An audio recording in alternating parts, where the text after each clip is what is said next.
한 주간 잘 지내셨습니까? 예. 종교인이 된다는 것, 그리고 그리스도인이 된다는 것, 이건 엄연히 다른 말입니다. 종교인은 종교적인 형식과 내용을 갖고 있습니다. 그러나 그리스도가 주인인 삶은 아닙니다. 그러나 그리스도인은 구주이신 예수 그리스도께서 원하시는 것, 그 원하시는 종교의 형식과 내용을 가지고 살아가는 삶입니다. 여러분, 이 차이를 잘 아시지요? 네. 소설가 어니스트 해밍웨이를 아실 것입니다. 해밍웨이는 의사인 아버지 그리고 음악가인 어머니의 2남 4녀 중에 둘째이자 또 장남으로 태어났습니다. 부모는 아주 독실한 기독교인이었습니다. 아주 보수적인 신앙을 가지고 있었습니다. 그 부모의 영향으로 해밍웨이는 어릴 때부터 기독교적인 환경에서 자라났습니다. 주일이면 의례 교회에 갔고 또 성가대를 했습니다. 신실한 교인이었지만 그리스도인은 아니었습니다. 종교 생활은 했지만 그의 삶의 주인은 예수님이 아니고 철저하게 스스로가 주인되는 그런 삶을 살았습니다. 여러분이 아시다시피 뛰어난 문학적인 재능을 가졌습니다. 그래서 1954년에는 노인과 바다로 노벨 문학상을 수상하기까지 했습니다. 부를 가졌고 명예를 누렸고 그리고 아주 호화롭게 살아간 그런 문학가였습니다. 하지만 그의 개인적인 삶은 참 불행했습니다. 오랫동안 강박적 정신질환에 시달렸습니다. 여러 번의 결혼을 했고 여러 번의 이혼을 했습니다. 알코올 문제로 아주 불안정한 삶을 이어갔습니다. 그러다가 1961년 7월에 아이다호에 있는 자택에서 총구를 물고 스스로 생을 마감했습니다. 여러분, 형식만 가지고는 절대 그리스도인이 될 수 없습니다. 겉으로 보이는 기독교적인 활동, 또 교회 생활을 열심히 한다고 해서 다 그리스도인이라고 말할 수는 없습니다. 주일이면 교회를 가고 헌금을 많이 내고 열심히 사역하고 그리고 식사 시간이면 의례히 기도한다고 해서 그리스도인이 되는 것도 아닙니다. 진짜 그리스도인은 예수님을 인격적으로 만나고 그분과 바른 관계를 가지고 그리고 그분이 원하시는 그런 삶을 살아가는 사람이 진짜 그리스도인입니다. 그렇다면 목사님, 종교적인 형식은 필요가 없는 겁니까? 종교적인 활동은 안 해도 관계없겠네요 하고 묻는 분이 있을지 모르겠습니다. 예, 답을 말씀드리자면 종교적 행위가 필요합니다. 예수님을 따라가면은 당연히 그분이 원하시는 삶의 모습과 삶의 행위가 나오게 되어 있습니다. 예수님을 따라가다 보면은 여러분 바로 예수님을 따르는 삶의 패턴이 형성이 된다는 것입니다. 우리가 예수님을 따라갈 때 우왕좌왕 아무렇게나 따라가는 것이 아닙니다. 예수님을 따르는 도리가 있습니다. 도리가 있습니다. 즉 예수님을 따라가는 믿음의 행위가 있다라는 것입니다. 다만 제가 드리는 말씀은 예수님과의 만남이 없는 종교적 행위만 하면 안 된다 하는 말입니다. 예수님이 주인이 아니고 종교적 행위만으로는 진짜 영성을 가질 수 없다는 것을 말씀드리는 것입니다. 여러분, 그래서 예수를 믿는 사람들은 형식만 가진 종교인이 되면 안 됩니다. 건강하고 바른 영성을 가져야 합니다. 예수님을 따라가는 그리스도인이 되어야 합니다. 예수님이 주인이 되어야 우리가 진짜 영성을 가질 수 있기 때문입니다. 자, 그렇다면 과연 어떻게 해야 주인 되시는 예수님을 따라가는 그리고 진짜 영성을 가진 그런 그리스도인이 우리가 될 수 있을까요? 오늘 주신 본문을 중심으로 여러분과 함께 그 문제를 한번 정리해 보려고 합니다. 바라기는 우리 모두가 형식과 외형만 가진 종교인이 아니라 그저 교인이 아니라 주인 되시는 예수님을 따라가는 진짜 영성을 가진 그리스도인들이 다 되시기를 우리 주님의 이름으로 축원합니다. 자, 그렇다면 외형만이 아니라 진짜 영성을 가지고 예수님을 따라가는 그런 그리스도인이 되려면 무엇이 우리에게 필요할까요? 첫 번째, 그리스도인이 되려면 가식적 가면을 벗어야 합니다. 가면을 벗어야 합니다. 오늘 본문의 말씀은 교리편의 결론입니다. 여러분 말씀드린 것처럼 골로새서는 크게 두 파트로 나누어집니다. 1장과 2장은 바로 교리에 관한 말씀, 교리편입니다. 그리고 3장과 4장은 바로 말씀의 실천편입니다. 적용편입니다. 바울은 이 교리편을 1장과 2장에 걸친 교리편을 지금 오늘 마무리하면서 우리에게 두 가지 권면을 하고 있습니다. 첫 번째는 가면을 벗어라입니다. 가식적 가면을 벗어라. 그리고 두 번째는 예수님께 꼭 달라붙어 있어라. 예수님께 붙어 있어라 하는 두 가지 권면을 하고 있습니다. 저는 오늘 이 두 가지 권면을 여러분과 함께 나누면서 바로 교리편의 마지막 부분, 2장 마지막 부분을 여러분과 함께 정리하려고 하는 것입니다. 여러분 진짜 영성을 가진 그리스도인이 되려면 가식적인 가면을 벗어야 합니다. 여러분 혹시 페르소나라는 말을 들어보셨습니까? 페르소나. 예, 원래 고대 그리스 가면극에서 배우들이 썼다 벗었다 하는 가면입니다. 그때는 여러분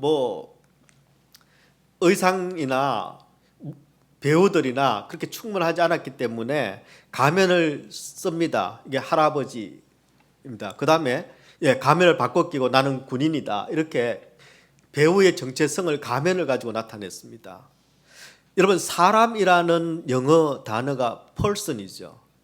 바로 이 페르소나에서 나온 말입니다. 성격은요, personality라는 이 말도 페르소나에서 나온 말입니다. 이 페르소나는 분석 심리학에서는 사회적인 가면을 이야기합니다. 가면을 쓴 인격, 가면을 쓴 인격을 나타낼 때 페르소나라고 합니다. 여러분 이 사회적인 가면, 이 페르소나는 너나 할 것 없이 모든 사람이 다 쓰고 있습니다. 가면 없이 완전히 민낯으로 사는 사람은 없습니다.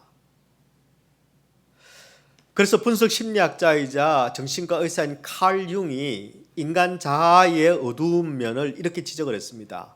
인간은 1000개의 가면을 가지고 있다. 그리고 상황에 맞게 꺼내서 그걸 쓴다. 바로 이 페르소나라는 이 말을, 이 헬라어 그리고 이 라틴어를 사회적 가면이라는 분석 심리학적 용어로 도입한 사람이 바로 칼 융이었습니다. 여러분 몇 개의 가면을 가지고 있습니까? 1000개까지는 아니라도 수십 개의 가면은 아마 우리가 가지고 살아갑니다. 근데 여러분 단 한 개라도 하나님 앞에서는 단 한 개라도 예수 믿는 우리는 가면을 쓰면 안 됩니다. 왜냐하면 우리 하나님께서는 가면을 쓰고 사는 것을 원하지 않으시기 때문입니다. 자아의 어두운 면은 이 가면을 벗지 않고는 하나님과 바른 관계를 맺을 수 없기 때문입니다. 바울이 오늘 가면 이야기를 우리에게 들려주고 있습니다. 골로새 성도들에게 3가지의 가면을 벗어라 하고 권면합니다. 이 3가지를 하나씩 간략하게 한번 살펴보겠습니다. 그리고 또 어떻게 이 가면을 우리가 벗을 수 있는지를 말씀을 통해서 정리하겠습니다.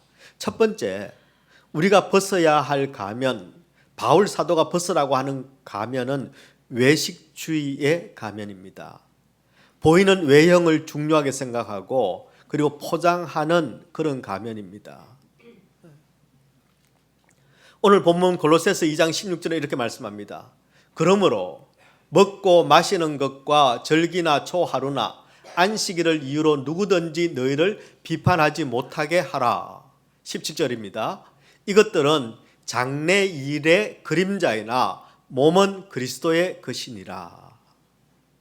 여러분 바울은 지금 외형과 형식을 중요하게 생각하는 사람들은 그거 그림자 붙들고 신앙생활 하는 것이다 라고 이렇게 단호하게 지적하고 있습니다.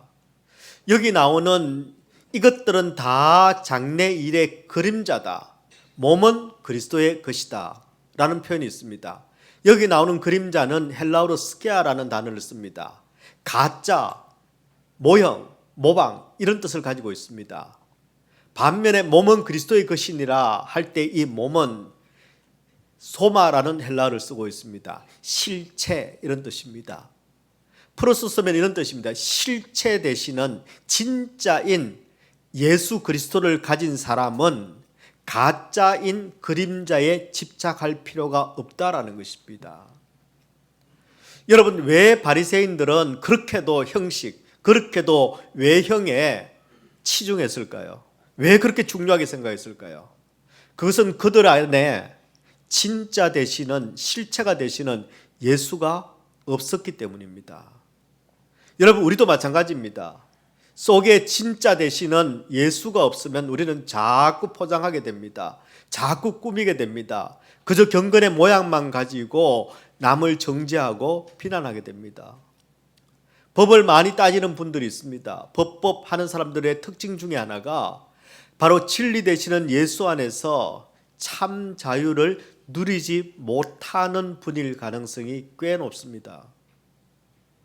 여러분, 저는 저와 여러분이 사람들에게 보여지는 외형뿐만이 아니라 하나님께서 보고 계시는 이 내면을 잘 갖고 가는 그런 성도들이 되시기를 우리 주님의 이름으로 축원합니다. 두 번째로 지금 바울이 벗으라고 말하는 가면은 잘못된 은사주의의 가면입니다. 골로새서 2장 18절의 말씀입니다. 아무도 꾸며낸 겸손과 천사 숭배를 이유로 너희를 정죄하지 못하게 하라. 꾸며낸 겸손과 천사 숭배를 이유로 너희를 정죄하지 못하게 하라. 이 말씀은 하나님께서 주신 은사를 도구화하는 사람들, 그 사람들 조심하라 이런 뜻입니다. 여러분, 잘못된 은사주의, 잘못된 신비주의, 교회에 들어오면은 여러분 어떤 현상이 벌어지는 줄 아십니까?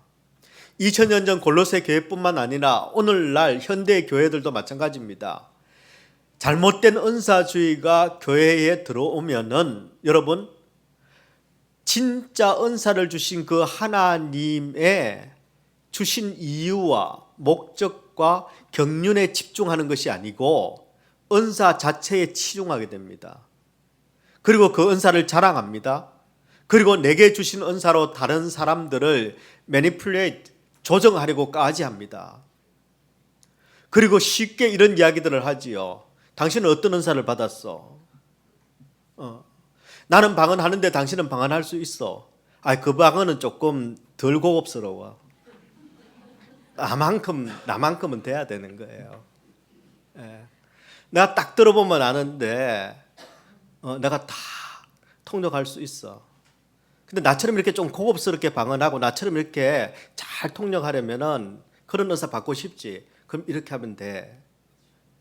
저렇게 하면 돼. 잘못된 겁니다.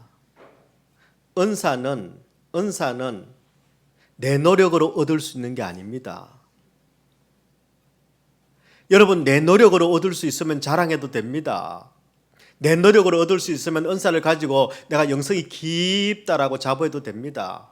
하지만 은사는 하나님께서 주신 선물입니다.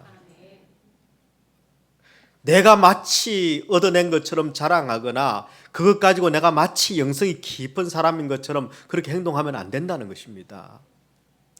여러분, 정말 조심해야 합니다. 은사는 절대 그렇게 쓰면 안 됩니다.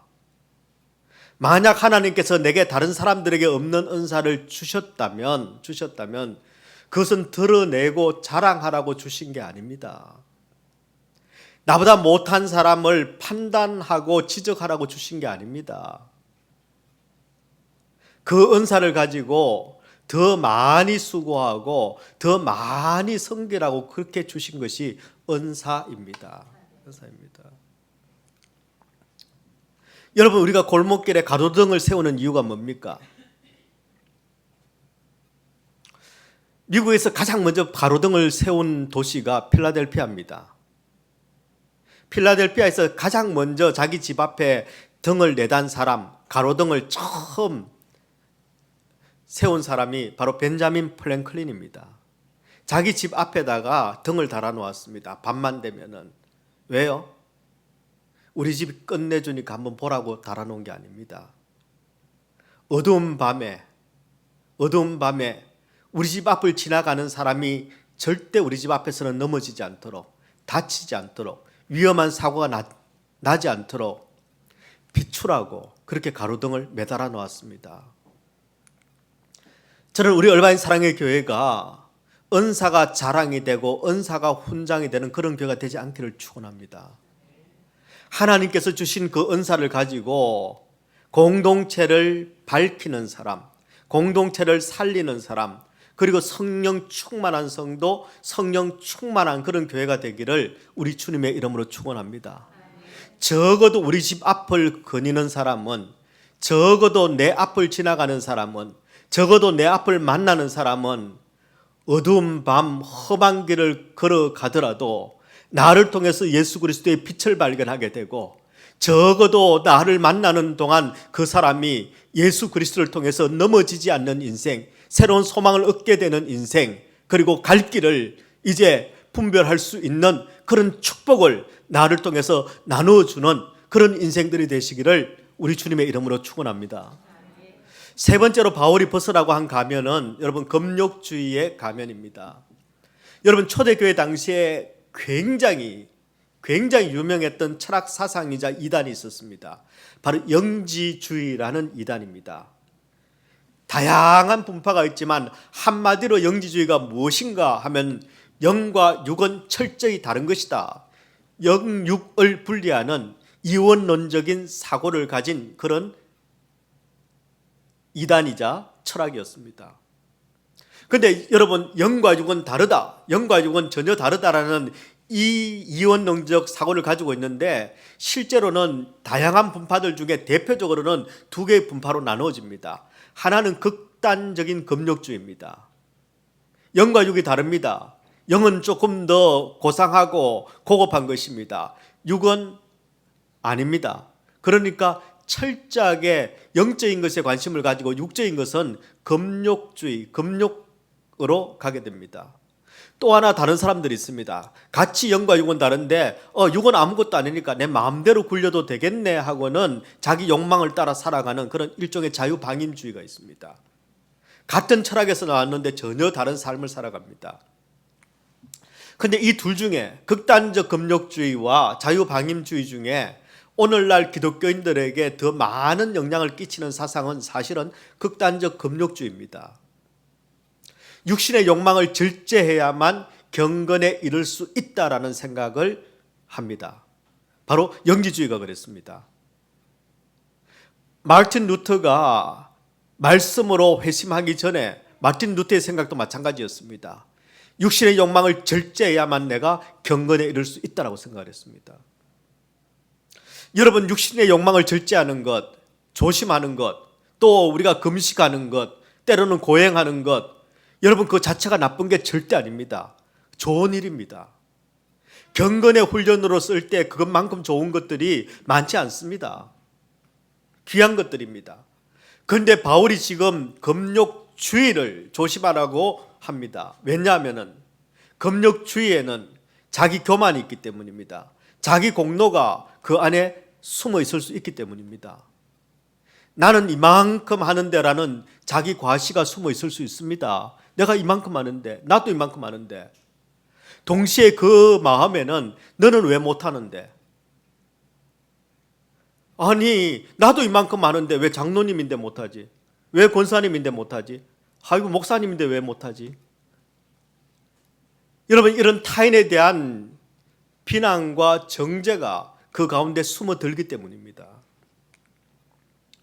여러분 그래서 우리는 이 외형 중심의 종교 생활을 조심해야 합니다. 외식주의, 은사주의, 금욕주의 이런 가면들을 다 벗어야 합니다.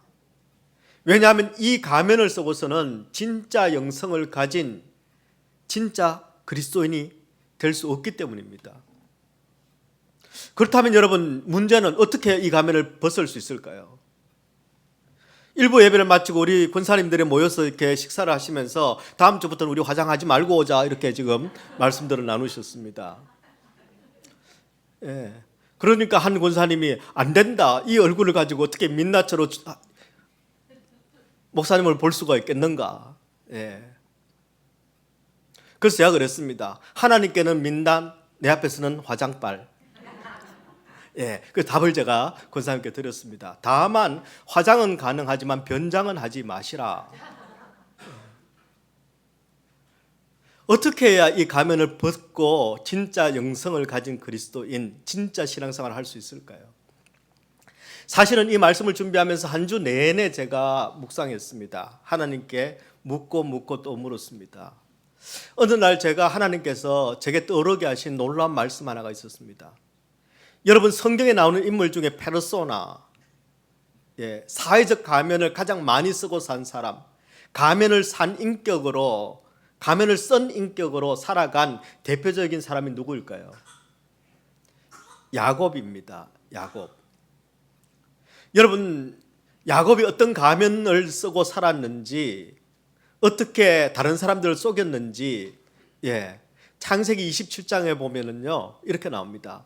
창세기 20장 15절의 말씀인데요. 리브가가 집 안 자기에게 있는 그의 맏아들 에서의 좋은 의복을 가져다가 그의 작은 아들 야곱에게 입히고, 야곱이 지금 자기 옷이 아니라 형 에서의 옷을 입었습니다. 16절 말씀에 보면 또 염소 새끼의 가죽을 그의 손과 목에 매끈한 곳에 입히고, 자기가 만든 별미와 떡을 자기 아들 야곱의 손에 주니. 여러분, 야곱은 리브가가 준 의상을 입고 변장을 하고 그렇게 연기를 하고 있습니다. 가면을 쓰고 철저하게 아버지를 속입니다. 아버지는 이삭이 속습니까? 속습니다. 여러분, 왜 야곱이 이렇게까지 자신을 숨기고 가면을 쓰고 아버지를 속였을까요? 잘 되고 싶었습니다.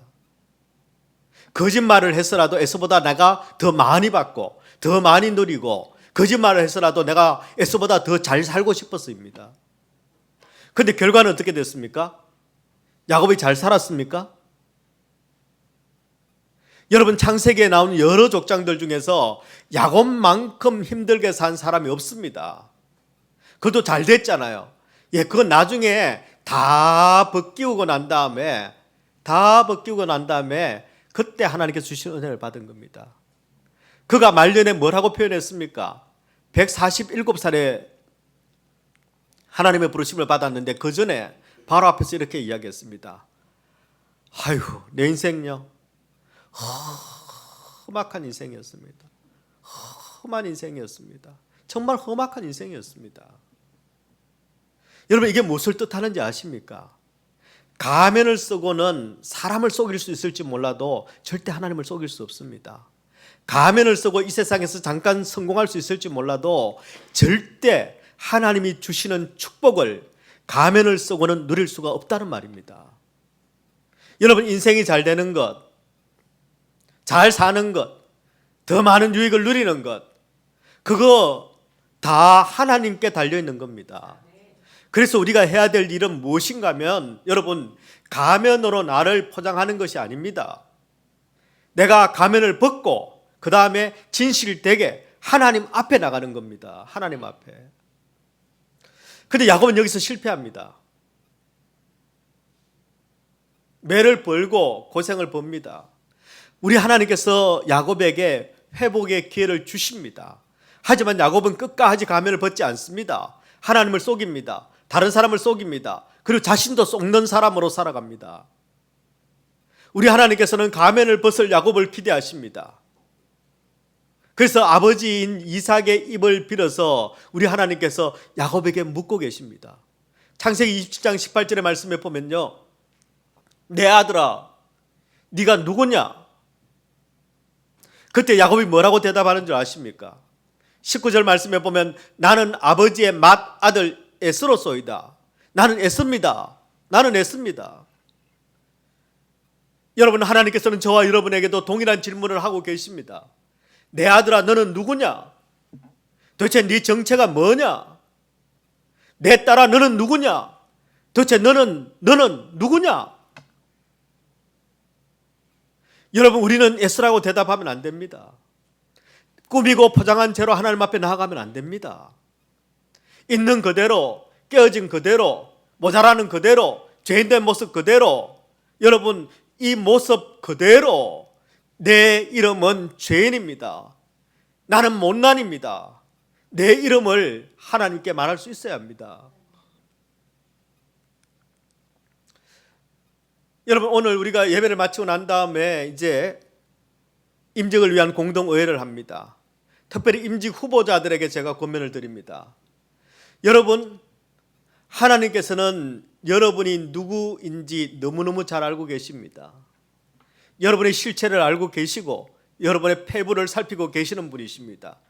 아마 여러분들 대부분이 이런 생각하실 것입니다. 나는 연약한데, 나는 부족한데, 내가 모자라는데. 여러분, 그런 마음을 가지고, 그런 부담을 가지고 여러분 그 자리에 서지 않기를 바랍니다. 여러분 연약한 것, 여러분 부족한 것, 여러분 모자라는 것, 여러분 하나님 다 아십니다.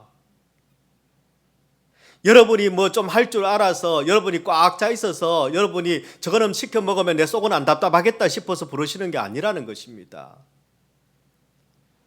여러분이 부족한 모습 그대로, 모자라는 모습 그대로, 연약한 모습 그대로 여러분이 그냥 정직하게 하나님 앞에 나가면 됩니다. 나가면 됩니다. 여러분의 부족함이, 여러분의 모자람이, 여러분의 연약함이 하나님의 실패로 절대 이어질 수 없습니다. 그리고 여러분 아십니까? 하나님만 아시는 게 아니라 우리도 대충 압니다. 여러분, 못난인 거. 여러분 연약한 거 우리 압니다. 모자라는 거 다 압니다. 말을 안 하는 거죠, 우리가. 여러분, 애쓰러 꾸밀 필요 없습니다. 애쓰러 포장할 필요 없습니다. 내 옷 입으면 됩니다. 애써의 옷 입을 필요 없습니다. 있는 모습 그대로 하나님 앞에 나가면 됩니다. 우리 하나님께서는 여러분 넘치는 사람, 충만한 사람, 능력 있는 사람이 아니라 있는 모습 그대로 하나님 앞에 정직하게 나오는 사람을 통해서 하나님의 역사를 이루어 가시고 하나님의 나라를 이루어 가시는 분, 바로 그분이 우리 하나님이십니다. 아울러서 후보자 외에 우리 임직자를 세우는 일에 부르심을 받은 저와 여러분,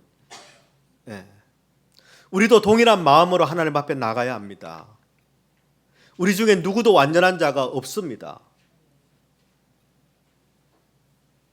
우리 중에 누구자도 심판자는 없습니다. 우리 중에 누구라도 여러분 결정권자는 없습니다. 여러분 완전한 분은 하나님 한 분뿐이십니다. 심판자도 오직 하나님이십니다. 결정자도 오직 하나님이십니다. 하나님이십니다. 근데 우리가 심판하고 우리가 결정하면은 하나님의 잡을 우리가 뺏는 겁니다. 우리는 그저 하나님께서 몸된 교회를 세우시는 이 일에 나를 사용하시는 이 놀라운 은혜에 그저 감사하는 것입니다. 그리고 내 아들아 네가 누구냐? 하나님께서 질문하실 때 우리도 우리의 가면을 다 벗어버리고 홀로 단독자로 하나님 앞에 정직하게 서는 것, 이것이 우리가 해야 될 일입니다. 우리 얼바인 사랑의 교회 모든 성도들이 정직하게 가면을 벗고 하나님 앞에 홀로 서는 그런 인생들이 되시기를 우리 주님의 이름으로 축원합니다. 두 번째입니다. 외형이 아니라, 형식이 아니라 진짜 영성을 가진 그리스도인이 되려면 여러분, 우리는 예수님께 연결되어야 합니다. 예수님께 연결되어야 합니다.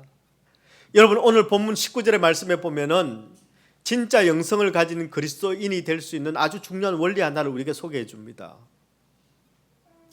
머리를 붙들지 아니하는지라 온 몸이 머리로 말미암아 마디와 힘줄로 공급함을 받고 연합하여, 그 다음에요, 하나님이 자라게 하심으로 자라느니라. 하나님이 자라게 하심으로 자라느니라.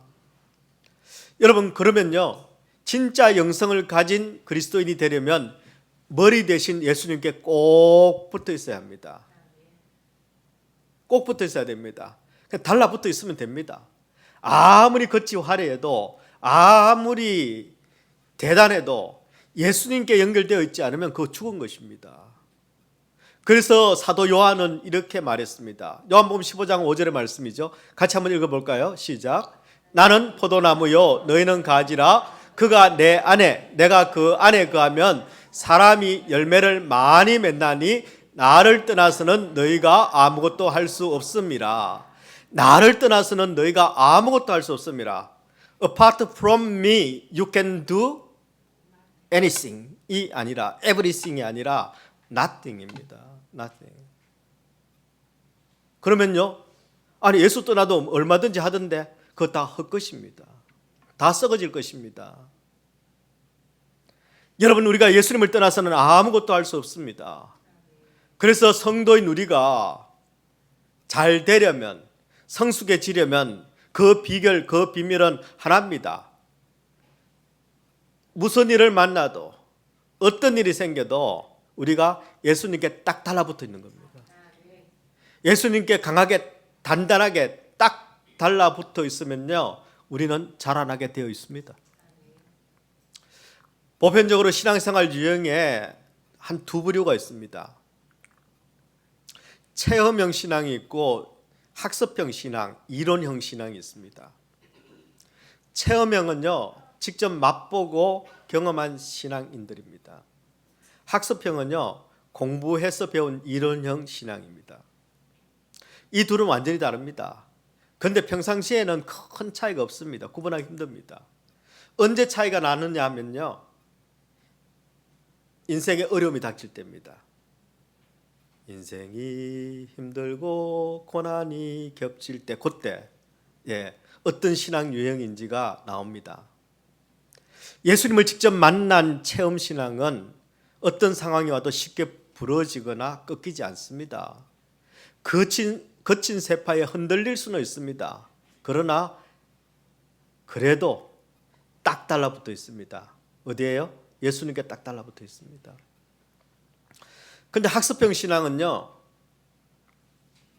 나무 대신은 예수님께 내가 딱 붙어서 직접 수액을 공급받은 경험이 없기 때문에 문제가 생기면 어디 다른 데로 옮겨볼까 생각합니다.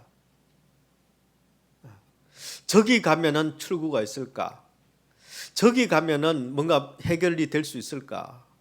그렇게 여러분 다른 출구를 찾다가 문제만 생기면 옮기다가 서서히 말라가는 신앙입니다. 예수님을 직접 만나고 포도나무 대신은 예수님께 직접 진액을 공급받은 경험이 없다면 여러분 아무리 책을 통해서 훈련을 통해서 예수님을 배워도 이론에 머뭅니다. 진짜 생명을 못 누린다는 것입니다.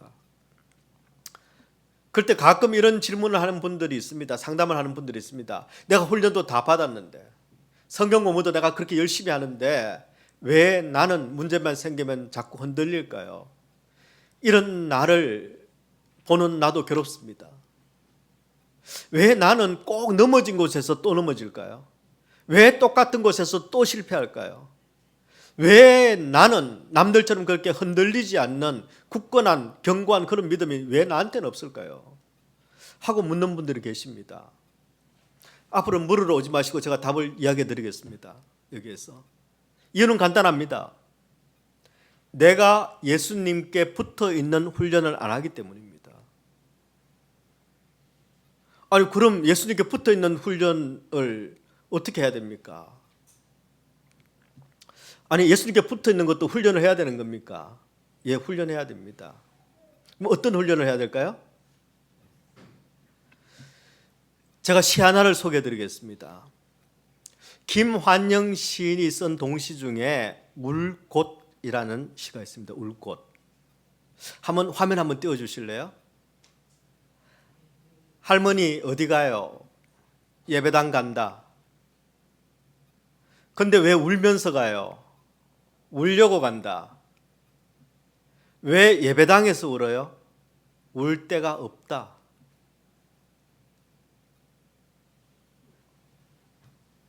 왜 예배당에서 우느냐면 울 데가 없어서요. 여러분, 왜 우리가 예수님께 붙어 있는 훈련을 왜 안 하는 줄 아십니까? 왜 우리는 틈만 생기면, 문제만 생기면 예수님과 자꾸 떨어지는 줄 아십니까?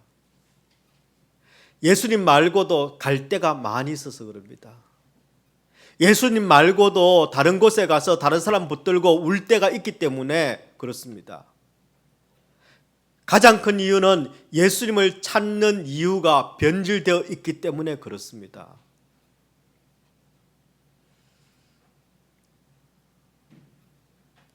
여러분은 왜 예수님을 찾습니까? 왜 예수님께 붙어 있으려고 합니까? 왜 할머니는 문제만 생기면 예배당을 갑니까? 왜 예배당에 가서 울기만 합니까?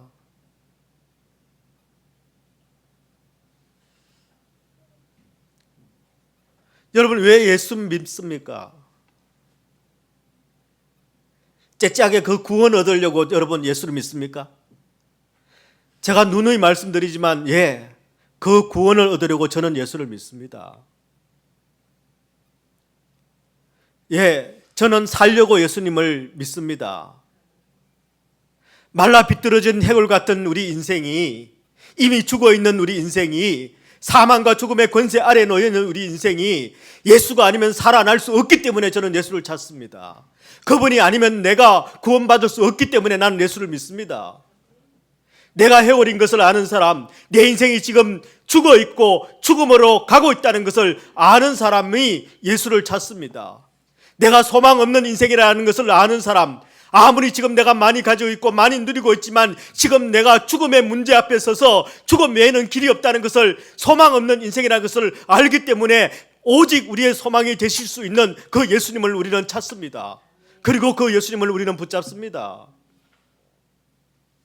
저는 저와 여러분이 온갖 이론, 온갖 지식은 넘쳐나는데 정작 그 속에 예수가 살아계시지 않는 그런 이론적인 신앙, 합석적인 그런 신앙에 머물지 않기를 바랍니다. 예수 속에 단단히 심기어져서 그 수액으로, 그 진액으로, 그 생명으로 삶이 변화되고 내 심령이 변화되고, 그리고 나를 만난 사람은 바로 빛을 얻게 되는, 그 인생에 하나님의 생명이 비추어지는 그런 영성, 그런 영성을 가진 체험형 신앙인이 다 되시기를 우리 주님의 이름으로 축원합니다. 여러분 아마 필립 얀시를 아실 겁니다. 크리스천 투데이에서 편집장을 지냈고, 그리고 우리가 아는 여러 기독교적인 그런 유명한 책들을 펴낸 작가입니다. 몇 가지만 소개하자면 이렇습니다. 하나님, 당신께 실망했습니다. 내 안에 하나님이 없다.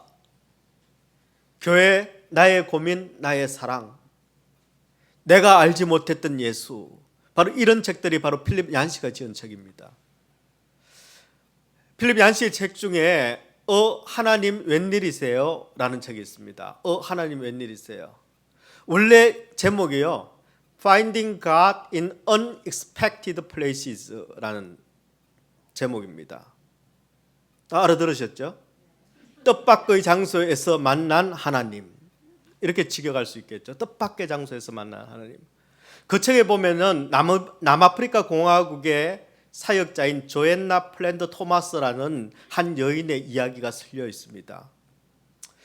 조앤나 플랜드 토마스는 백인으로 태어난 게 아니라 혼혈로 태어났습니다. 남아프리카 공화국에서. 그러니 어릴 때부터 온갖 인종 차별에, 그리고 온갖 서름에 다 시달린 그런 여인이었습니다. 어느 날 하나님께서 이 조앤나를 부르시고 음성을 들려주셨습니다. 근데 그게 마침 뭐였느냐 하면은 남아프리카 공화국에서 가장 흉악한 범죄자들이 모여있는, 중범죄자들이 모여있는 교도소에 네가 가서 사역하라 하는 그런 음성을 들려주셨습니다. 근데 그 교도소는 정말 악명 높은 교도소였습니다. 자학과 자살이 일상이 되어 있는 그런 교도소였습니다. 어떤 정책도 어떤 프로그램도 그 안에서는 절대 워킹하지 않는 그런 지옥 같은 곳이었습니다. 하나님의 음성을 듣고 순종해서 그 교도소에서 사역을 시작을 했습니다. 그런데 할 수 있는 일은 없었습니다. 뿐만 아니라 이 죄수들은요, 말 한마디도 내가 붙여볼 수 없는, 대화 자체가 아예 성립되지 않는 그런 사람들이었습니다. 그래서 조앤나는 어떻게든 만나면, 어떻게든 부딪히면은 듣든지 안 듣든지 그거는 관계없습니다. 무조건 복음을 이야기했습니다. 무조건 복음을 이야기했고, 바로 내가 만난 사람, 내가 마주쳤던 사람들을 위해서 그녀는 기도했습니다. 그것 말고는 할 게 없었습니다. 그런데 놀라운 일이 벌어지기 시작했습니다. 조앤나가 교도소에 온 이후에, 교도소 사역을 한 이후에 이 악명 높은 교도소가 조금씩 바뀌기 시작을 했습니다. 매일 폭력이 난무하고, 그리고 상한 사람, 그리고 죽는 사람이 생겨났는데, 온갖 흉측한 그런 욕설들이 오가는 그런 곳이었는데, 바로 그곳에 하나님의 나라가 임하기 시작을 한 겁니다. 교도소 방마다 이상한 그림을 붙여놨는데 그걸 떼고 성경 구절을 떡하니 써서 붙여놓습니다. 온갖 욕설을 품어내던 바로 그 흉악한 범죄자들의 얼굴이 바뀌기 시작을 했습니다. 말투가 변화되기 시작했습니다. 기적 같은 일이 벌어진 겁니다. 오죽했으면 영국의 BBC 방송이 이런 기적이 있다는 이야기를 듣고는 와서 다큐멘터리를 만들었습니다. 그래서 1시간짜리 다큐멘터리를 만들어서 방송을 할 정도로 놀라운 변화가 일어났습니다. 어떻게 이런 일이 일어날 수 있는가? 수많은 사람들의 질문에 이 조앤나의 대답은 한결같았습니다. 내가 한 일은 아무것도 없습니다. 저는 그저 저들의 눈을 열어서 하나님을 보게 해달라고 그냥 기도만 했습니다. 그런데 하나님은 이미 그곳에 와 계셨습니다. 성령께서 그들을 만지는 순간 그들을 묶었던 모든 결박과 모든 제약이 풀어졌습니다. 그리고 죽었던 그들의 영이 살아난 것뿐입니다. 여러분, 저는 여기에 참 회복의 비결이 있다고 생각합니다. 참 생명의 비밀이 여기에 있다고 저는 생각합니다. 그것은 바로 하나님의 임재와 만지심입니다. 하나님의 임재와 만지심. 그분께 연결되기만 하면은 어떤 험악한 사람이라도, 어떤 범죄자의 내곡한 마음이라 할지라도, 죄인 중에 죄인들이 모여있는 지옥 같은 그런 감옥 한복판이라 하더라도 만약에 주님께 연결만 될 수 있다면, 주님께 연결만 될 수 있다면 그 모든 것은 바로 살아난다는 것입니다. 생명을 얻게 된다는 것입니다.